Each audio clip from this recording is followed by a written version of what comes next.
Bismillahir Rahmanir Rahim. Alhamdulillahi Rabbil Alameen. Allahumma salli ala Sayyidina Maulana Muhammad wa ala alihi wa sahbihi wa ajma'een. Ustad Abu Ayyub here with you for another episode of Our History. Today we'll be speaking about the great opening and the fulfillment of the hadith regarding the city of Constantinople. And just behind me are the walls, the mighty walls of the city of Constantinople, in which the army that was led by a young Ottoman Sultan, Sultan Muhammad Al-Fatih, comes here in 1453. Since coming to power in 1451, Sultan Muhammad Al-Fatih had been making preparations for the taking and the capture of the city of Constantinople, beginning with trying to secure his border areas, making sure that peace was established with some of the other Muslim dynasties in the southern regions, as well as with the crusading neighbors of Hungary and Venice. By the year 1453, at least in the early parts of the year, Sultan Muhammad Al-Fatih has now started the amassing of this huge army. And the moment that people saw his horsetail flag hanging in front of his tent, they knew that an upcoming campaign was imminent, and thousands of volunteers came flocking into the army of Sultan Muhammad Al-Fatih. Now, these volunteers included thousands and thousands of ulama, scholars, as well as thousands of Hufaaz, people who had memorized the Quran. In our text, they also share the wondrous news that there were at least 77 of the known living saintly scholars of that era who came from all parts of the Muslim lands in order to join the army of Sultan Muhammad Al-Fatih. These included the likes of Sheikh Muhammad Zindani, who was from Khorasan. And now, for those of you who don't know, Khorasan is where modern-day Afghanistan is, as well as modern-day eastern Iran. Sheikh Zindani came from Khorasan in order to join the army of Sultan Muhammad Al-Fatih. We also have the likes of Sheikh Wudud, who comes from Uzbekistan, as well as Sheikh Akbaba and many others. Now, these individuals joined the army of Sultan Muhammad Al-Fatih in order to fulfill the hadith of the Prophet ﷺ, which we've covered in previous episodes, in particular the episode about none other than the companion Abu Ayyub Al-Ansari radiallahu anhu. This army that amasses is not just men and horses and supplies and weaponry, but also secret weapons that the Sultan has to use against such a formidable defense. 16 miles or 22 kilometers of massive fortifications surrounded the city of Constantinople. In this section, we have a double wall, like in many others. And these massive fortifications needed something extra to blast through them. Previous armies had used catapults, onagers, ballistas, and trebuchets, but they were ineffective against such strong walls. Instead, Sultan Muhammad Al-Fatih needed a secret weapon. Now, what we have here is one of those secret weapons. This is a massive replica of one of the cannons of Sultan Muhammad Al-Fatih. These were originally casted by the Hungarian cannon caster Orban, who initially had gone to the Emperor Constantine but was rejected and instead found favorable terms with Sultan Muhammad Al-Fatih, who knew that this was the secret weapon he needed against the walls of Constantinople. This single cannon took over 80 oxen to pull and drag at a speed of only 2 miles per day from the capital of Edirne to the city walls itself. Once it fired, this cannon could shoot a 1,200-pound cannonball made of solid stone almost 2 miles away. And the shock and the explosion and the sound that it made could be heard for over 10 miles.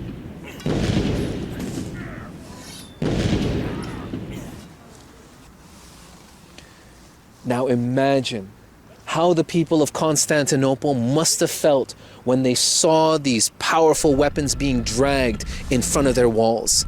And this was not the only one. This is the largest one that the Ottomans had. However, there were others as well of different calibers, and they were lined up against the walls of the city. By April 3rd, a massive army of 120,000 troops surround the city, at least from the northwestern part of the wall. The other part of the city was surrounded by water, and here Sultan Muhammad Al-Fatih sends a massive Ottoman fleet of around 120 ships and galleys to besiege the Romans from the sea. This army opens fire on April the 6th, 1453, with a blast from the cannons, sending stone and shot into the walls of the city. The walls splinter and break, and yet, even with the initial attacks of the Ottomans, the Romans are able to hold off every single attack, and not a single Muslim soldier climbs the walls. Sultan Muhammad Al-Fatih then decides to test the sea defenses on the coastal areas of the city, and he sends his massive navy to break through the iron chain that had been guarding the Golden Horn, one of the harbors and soft entry points into the city. But even then, the iron chain holds, and the small yet resilient Roman navy is able to stave off any and every Ottoman attack. Weeks now go by, and at some point, Sultan Muhammad Al-Fatih, desperate for victory, and yet at the same time still coming up with new ideas, decides to have the ships pulled over ashore. For 3 miles, they drag the ships, carrying them overland, over the hills behind the Galata Tower, and thereby bypassing the iron chain that had blocked off the entranceway into the Golden Horn.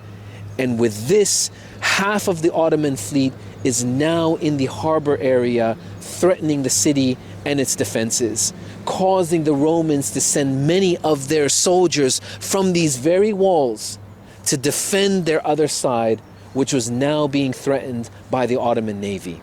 And yet still the battle rages. No victory is in sight. The Janissaries, the elite bodyguards of the Ottoman Sultan, known for their bravery and for their loyalty to the Sultan, at one point even refuse the orders and are on the verge of mutiny. The Sultan, desperate for victory, seeks the advice of his teacher, Sheikh Shamsuddin.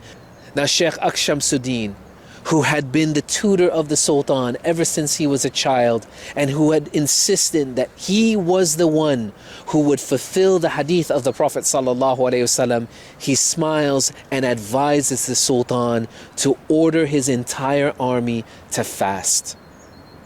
On Monday, May 28th, 1453, the entire army fasts.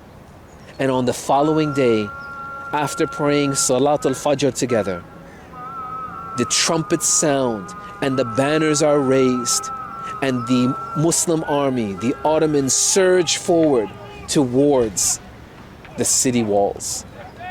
With a final volley and a blast from the cannons, the Ottomans are able to punch a wall through the defenses, causing bricks and stones to fly everywhere. The Muslim army now surges forward, entering into the city. And as they do, they quickly overcome the Roman defenses, sweeping them aside. Now, Constantine the 11th have said to have defended the walls and gone out to meet the Ottomans. However, he is slain in the defense. Once everything is over, the city is in the hands of the Muslims, and the hadith of the Prophet ﷺ is fulfilled.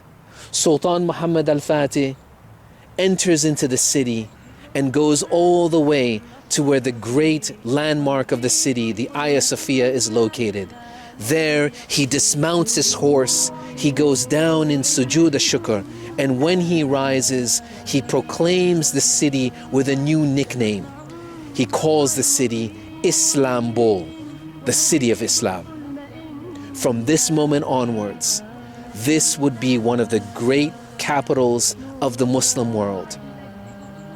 People and Muslims from all walks of life, from all over the Islamic world, would come here to this city, making it a great center of learning, a great center of governance and of Islam.